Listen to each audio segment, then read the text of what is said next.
لان كنتوا لو نزلتوا بالكثافه المطلوبه وسواء قلتم نعم او قلتم لا، انما احنا انك استعملت حقك الطبيعي اللي ربنا والدستور مكفله لك.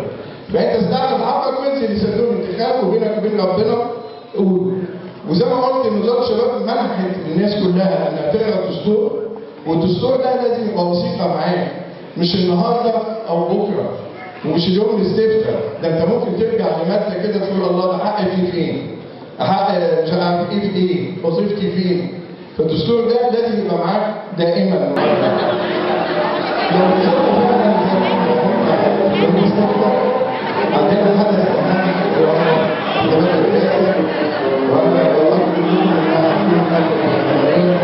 وده شيء مهم لو نزلنا احنا كلنا بنحب شخصيه معينه، وكلنا عايزين هذه الشخصيه، وكلنا بنسعى ان هو يجي، وكلنا بنتمنى ان هو يجي لان هو ضمانه الحقيقيه لمستقبلنا. اول حرف من اسمه الفريق عبد الفتاح السيسي. انتم ومن معكم من اقربائكم ومن اهاليكم.